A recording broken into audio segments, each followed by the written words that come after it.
Hello, I'm Cypress Bryce, and today I'm going to be discussing with you all an intro to identity and theoretical approaches to identity. So, today I will be diving into chapter 5 from the Martin and Nakayama textbook.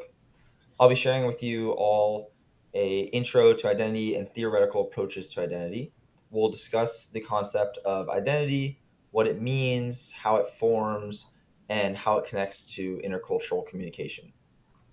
Now, chapter 5 is foundational because understanding ourselves and others is key to a meaningful cross-cultural communication and interactions. Identity shapes how we see the world and how the world sees us as well.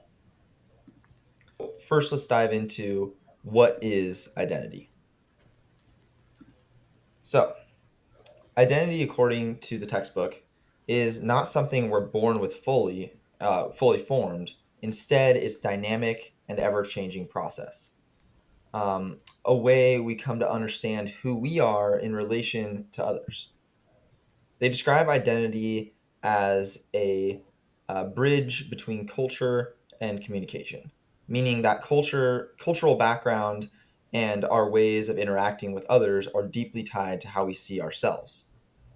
There are many types of identity, including national, ethnic, gender, sexual, class based, religious, and the list goes on and on. And most of us carry multiple identities at once, some more visible or more emphasized than others, depending on the context. Now, identity is not fixed. It changes on depending on time, place, and situation. For example, I might feel more American when traveling abroad, or more Latino when I'm with my family. This shows how context influences identity expression. Also, identity is not just how we see ourselves, but it also involves how others perceive us.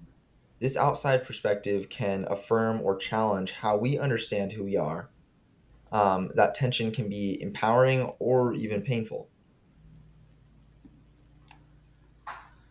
Now, here's something crucial: we don't develop identity alone. It's through many interactions with others, through communication, that we learn who we are.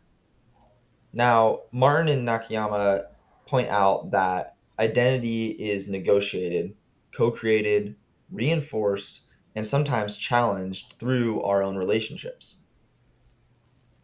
Think of the labels people use like nerd, immigrant, ally, troublemaker, leader. These aren't just words, they shape how we personally see ourselves and how others see themselves as well, and how we're treated. They're often rooted in social norms or stereotypes, especially when race, gender, or class are involved. Now, let's look at the theoretical approaches to identity. There are three or four main perspectives. First, social science perspective, the interpretive perspective, the critical perspective, and the dialectical perspective. So let's briefly unpack each one. So, first, social science perspective. It sees identity as something that can be measured and categorized. It tends to assume that identity is static and can be broken into components like age, ethnicity, or rate, or age, ethnicity, or gender. Excuse me. For example, researchers might survey people about how strongly they identify with their cultural background. This approach is useful for comparing large groups, but is sometimes oversimplified how flexible and complex identity can be. Next is interpretive perspective. So, in contrast, interpretive perspective views identity as more fluid and subjective. Here, the focus is on people themselves, on how people themselves understand and express their identities through communications. Let's say someone identifies as biracial or non binary. They might tell stories about, you know, negotiating between different cultural worlds. And this perspective listens closely to lived experiences, not just categories or statistics. Now, the critical perspective takes things a step further by focusing on the power social context. It asks who gets to define identity, whose voices are heard, and how are identities imposed or resisted. For example, being labeled as illegal or a terrorist doesn't come from self identification, it comes from larger systems of power that control narratives. This approach challenges injustices and highlights the inequalities in how identities are constructed and perceived. Now, the last one that the text touches on briefly is the dialectical perspective, which combines all the previous ones and embraces the complexity of identity. It says identity is both personal and social, fixed and dynamic, influenced by individuals' experiences and larger structures. So, for example, your racial identity might be deeply personal, but it's also shaped by history, media representation, and systemic policies. This approach encourages us to hold space for contradictions and complexities, especially when communicating across cultures. You all might be wondering why this all matters. Why is this important, and why am I talking about this today? So, why should we all care about this? Because identity influences how we interpret messages, how we build relationships, and how we navigate misunderstandings. If we want people to be competent intercultural communicators, we need to be aware of not just other people's identities, but also of our own.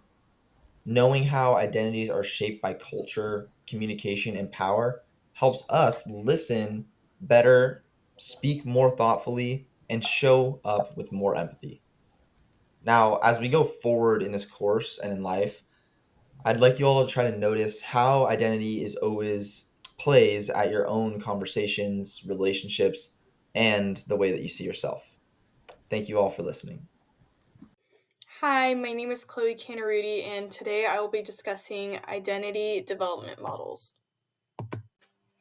Society tends to rank identities through hierarchies.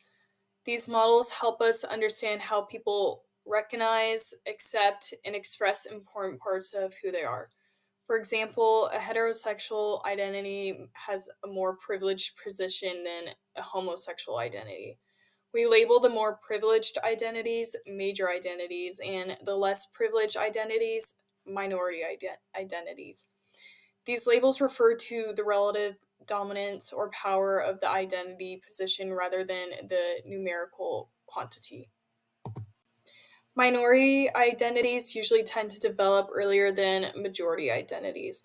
For example, a straight person typically does not think about their sexual orientation identity very often, while a gay person often is aware of their sexual orientation identity being different from the majority and develop a sense of their sexual orientation identity earlier than people who are straight. And in the following slides, we'll be going over the stages. Stage one is called unexamined identity, and at this point, the person doesn't really think much about their identity. Things like race, ethnicity, or sexual orientation just aren't on the forefront of their mind. There's a lack of curiosity or interest in those identity related topics. Instead, they often accept the values of the dominant or majority group without question. And this stage is also marked by a generally positive view of the majority group. There's no real challenge or questioning of what they've grown up hearing. For example, someone might say, why do I need to learn about the first black woman to do this or that? This kind of statement shows a lack of awareness of why identity matters, and it reflects how the dominant group is centered while others are overlooked. Stage two is known as the conformity stage, which at this point, individuals internalize the norms of the dominant group. They often try to assimilate into the dominant culture, which this includes adopting their values, behaviors, and even appearance. There's usually a rejection of their own group's culture, and at this stage, it's marked by negative feelings towards their own identity, whether that's racial, ethnic, or cultural. This can show up as shame, embarrassment, or even denial of their background. And these attitudes usually persist until a specific experience triggers reflection, and that experience causes the person to begin questioning the dominant group's standards and values. This questioning eventually leads to the next stage, resistance, where they begin to actively critique the dominant culture. At stage three, resistance and separatism, individuals begin to question dominant cultural values. Instead of trying to blend in, they start distancing themselves from those norms. And the stage is often sparked by a personal or witnessed experience of discrimination or inequality. It could be something like being denied at a job, overhearing a racist comment, or learning about historical injustice. There's a growing awareness that dominant cultural values don't always benefit minorities. This leads to a strong identification with one's own group and sometimes a rejection of the dominant culture entirely. For example, a college student of color might start attending cultural club meetings or protests after an on campus racist incident. And this stage is powerful because it represents both pain and empowerment. So it's a turning point in developing a strong group identity.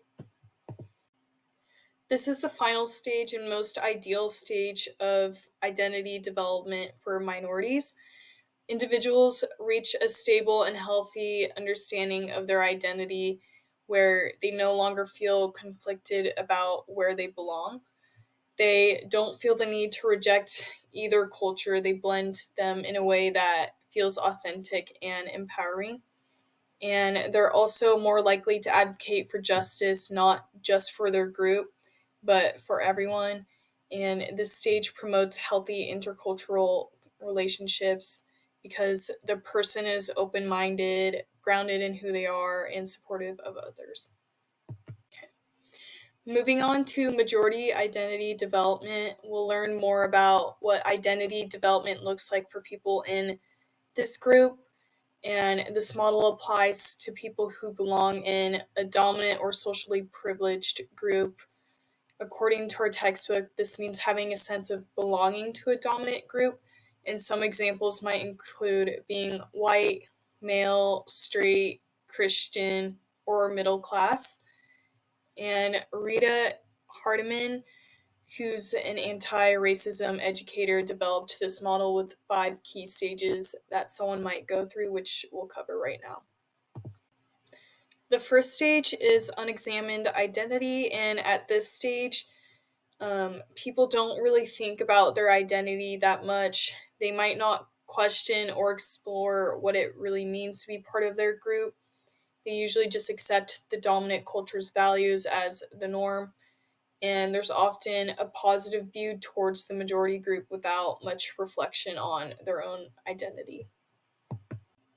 The next stage is acceptance, which at this stage, people start to realize they hold a privileged position in society. They become aware how social systems are unfair and how those systems benefit them.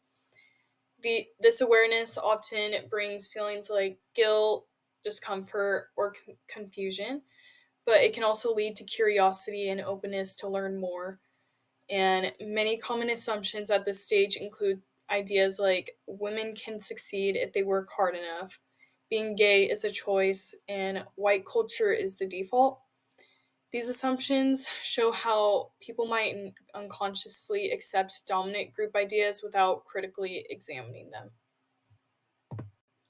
The next stage is resistance, and in this stage, people start to really question the values and beliefs of the majority group they belong to. They recognize that their group holds privilege and that there are systemic inequalities that favor them. The realization can lead to feelings of guilt, shame, or conflict about being part of the dominant group.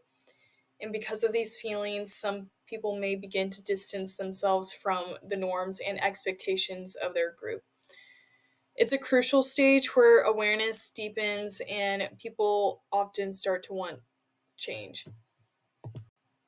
Next, we have redefinition, and at this point, people may develop a fresh and positive perspective on their identity as part of the majority group.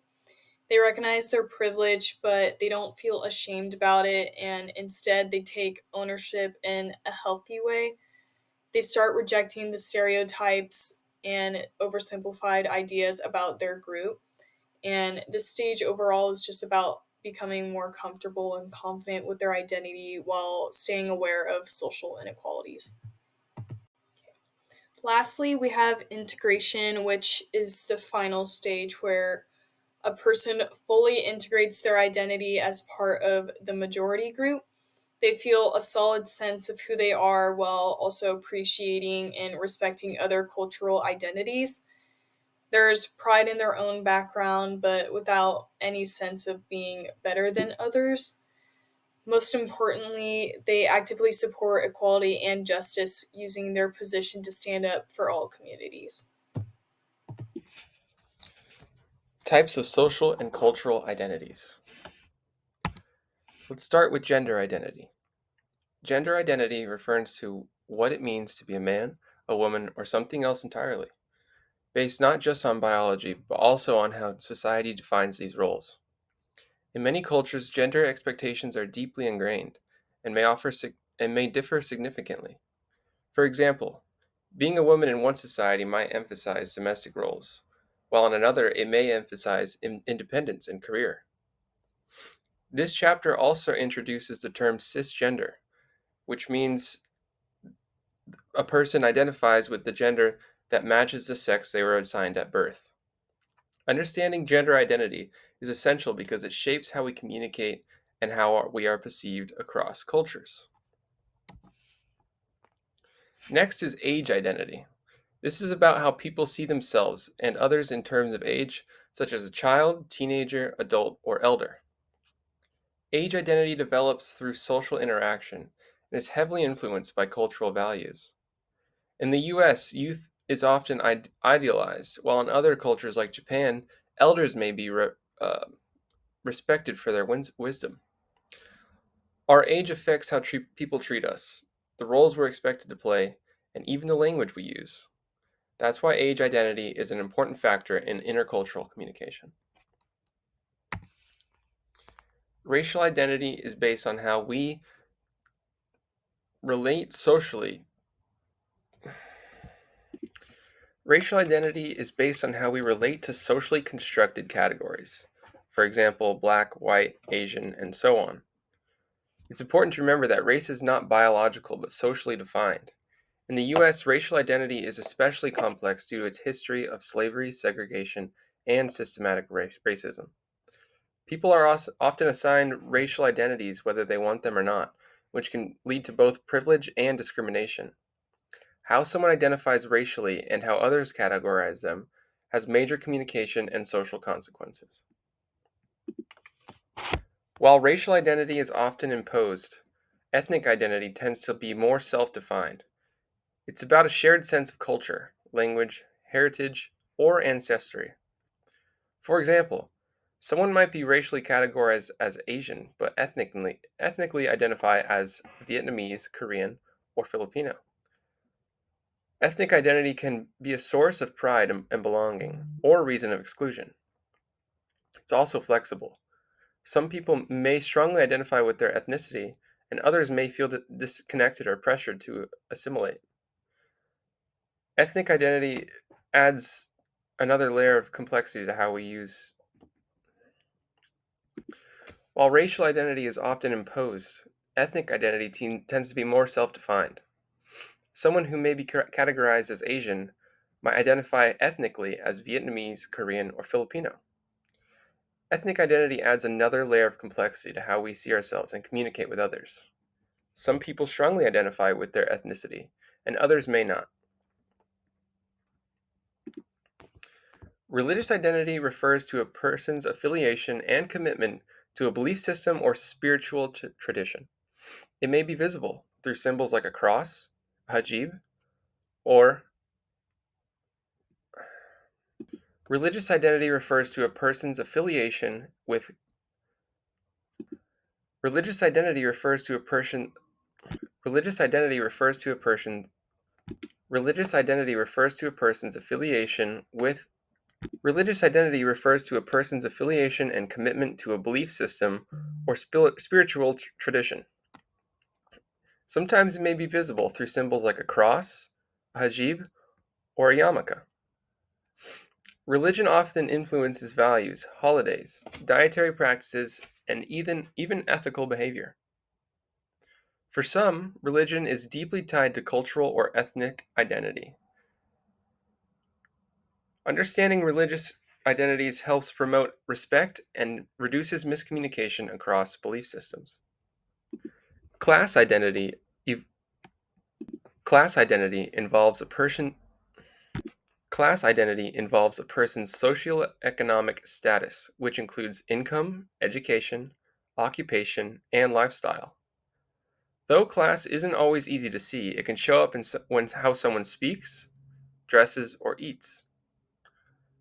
The textbook points out that in the US, many people identify as middle class, regardless of actual income.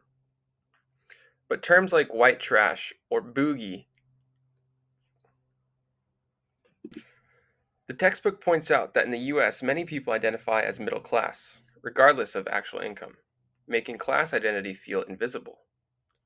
Class identity affects access to education, housing, and even how some people are perceived in social settings. It's an important but often overlooked part of our communication landscape. National identity is about one's sense of belonging to a specific nation state, often based on citizenship or cultural affiliation.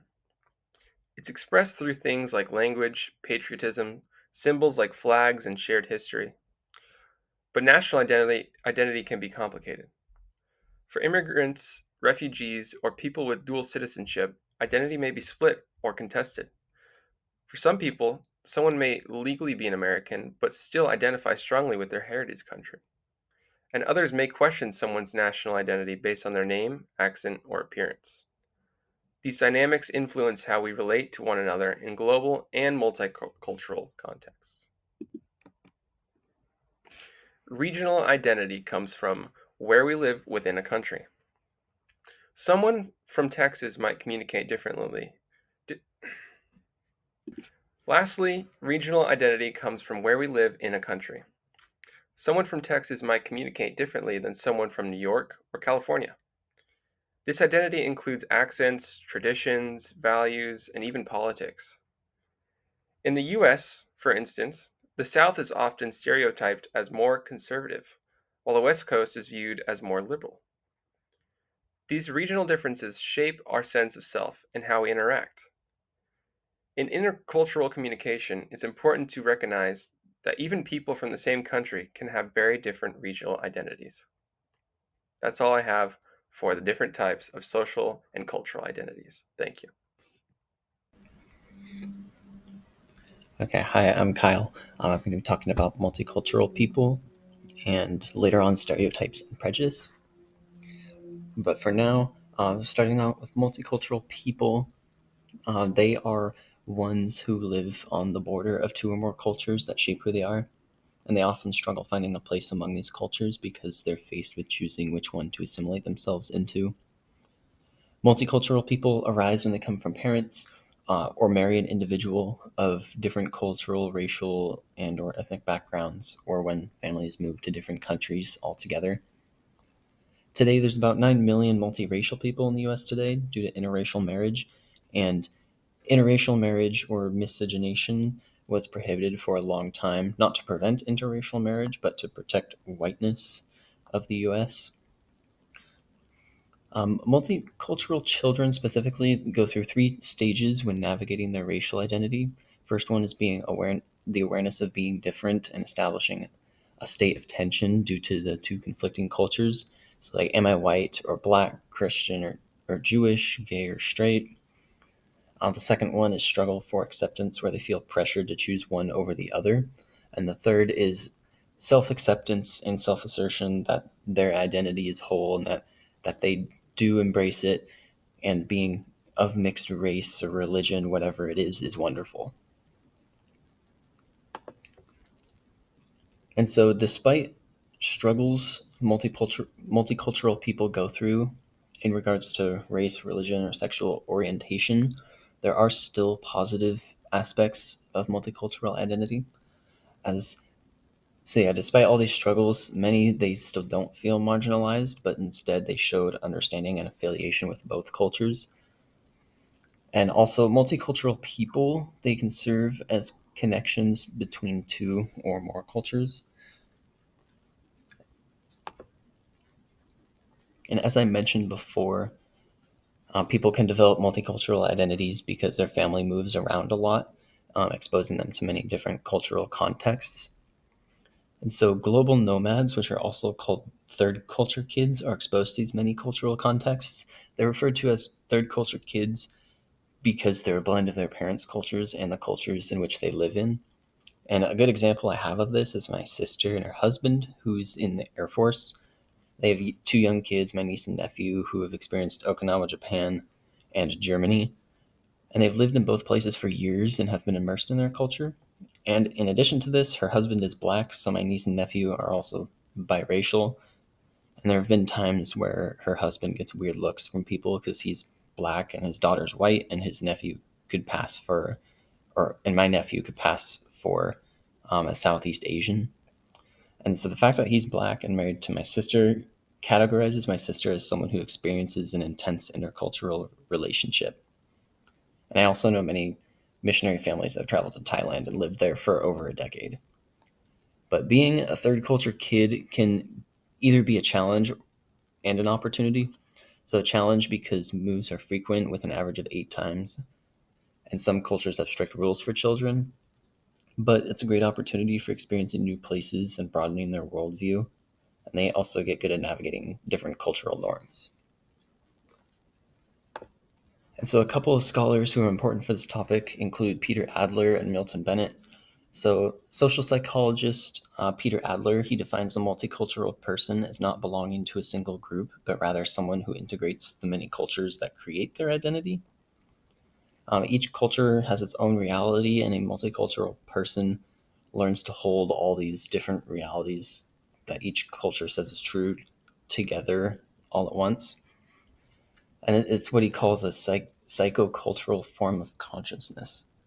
And Adler believes multicultural people become culture brokers, who are people who act as bridges between cultures, kind of like I mentioned earlier. And this is beneficial for intercultural communication as they could mediate negative interactions and conflicts. And sociologist Milton Bennett describes how people's attitudes toward cultural differences change from ethnocentrism to ethno-relativism in 6 stages. The first is denial, where you're ignoring that people are culturally different. Second is defense, where you recognize the difference, but you add negativity to it. So, like saying, yeah, but their way is inferior. The third is minimization, where you minimize effects of the cultural difference with comments like, we're all human after all, so what does it matter? Fourth one is acceptance. So this is when a paradigm shift begins to become positive toward ethno-relativism, accepting that cultural differences do exist and are valid. And so next is the fifth one, adaptation. They begin to change their behavior, like being more empathetic, to adapt to others. And finally, the last one is integration. They begin to integrate parts of many cultures into their identity, which is like Peter Adler's multicultural person. Then one other scholar is Janet Bennett. I don't know if they're related to Milton Bennett, but Janet Bennett describes two types of multicultural people, the encapsulated versus the constructive marginals. So encapsulated marginals feel trapped between two cultures, trapped about deciding which cultural values are more important. They never feel fully at home when trying to assimilate as a multicultural person. Whereas constructive marginals, they recognize the significance of being quote unquote in between cultures and make it their choice to keep an open mind with an ethno-relativist view. So now moving on to stereotypes and prejudice. I'll start with stereotypes first. So with stereotypes, we all know what they are, but they're widely held beliefs about a group of people. They can be both positive and negative.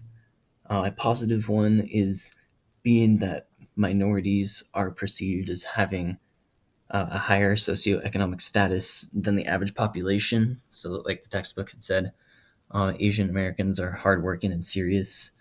A negative one is African Americans, who are perceived as inferior in literally every possible way. And then a scholar, Bishetta Merritt, she had analyzed portrayals of African American women in TV and the lack of their multidimensional roles. They would only get the background characters, like homeless people or the drug user buying from the dealer in the streets. And in regards to people from the Middle East, after 9/11, they would endure stereotypes as if every person from the Middle East wants to blow things up. So we develop stereotypes from negative experiences as well. If we have a not so great experience with someone and they happen to look different, we generalize that unpleasantness to include all people of that group, that all those people are unpleasant. And so it's things like this that perpetuate stereotypes, which ultimately harm people's identities. Positive stereotypes still lead to damage because they create unrealistic expectations. Going back to the Asian Americans or Asians who are seen as smart and studious, it's like not every Asian or Asian American will do well in school. Native American stereotypes are not as common in media, but it's pretty prevalent in printed media and books. Now onto prejudice. So to set the difference between stereotypes and prejudice, stereotypes are overgeneralizations of what a group is like, and prejudice is a negative attitude toward that group based on little or no evidence. So one way people communicate their prejudices is through microaggressions, which are subtle insults directed. Sorry, they're subtle insults directed toward people of color, typically automatically or unconsciously. It's so automatic. It's not like hate crimes, cross burnings, things like that, but it's little subtle hints. So these are just a few examples I looked up of these microaggressions, like where are you really from, and or holding belongings tighter after a black person walks by. So down below, I added this. It said this is also in the book. The U.S. Department of Homeland Security's "See Something, Say Something." That line assumes that all ways of life are universal among all different cultures. So if you see something you think is not right, it may just be that the person you see doing something wrong is of another culture. So this line, it kind of plays into stereotypes and prejudice against certain groups. So it's just something to be aware of. And then finally, why do people hold prejudices? So the first one is the utilitarian function, where people adopt prejudices that families hold because it's easier for them to share the same attitudes and not risk rejection by their family. The second one is ego defensive function. This is where people boost their self-esteem or their ego by putting the blame on others. And so the textbook example was a teacher blaming students for their bad grades when really the teacher is absolutely terrible at their job. The third one is value expression function. People back up what they believe by putting other religions down, that their views are wrong. And finally, the knowledge function is where people organize the complex world by using stereotypes to transform it into a simpler one. So, this is also a textbook example. It said that believing a certain group is irresponsible, so you don't evaluate them as an individual. You automatically react based on that stereotype. To wrap up our presentation, I wanted to highlight the bigger picture, how identity works within intercultural communications. Identity isn't just one thing, it's made up of a lot of different aspects, such as gender, race, class, religion, nationality, and more. These parts shift depending on the situation, making identity both complex and ever changing. The dialectical view helps us understand that identity is both stable and evolving. It's shaped by our personal experiences and our social environments, like family, institutions, and culture. Some people live on the borders of identity, such as multicultural or biracial individuals who don't fully belong to one group or another. This can bring challenges but also unique perspectives. Communication plays a huge role in how identity is formed and shown. How we speak, listen, or even present ourselves online contributes to how people understand us and also how we understand others. And why does all this matter? Because when we're aware of how identity works, we're less likely to stereotype or make assumptions. And this awareness not only makes us better communicators, but helps us build more respectful and inclusive connections across cultures. Thank you.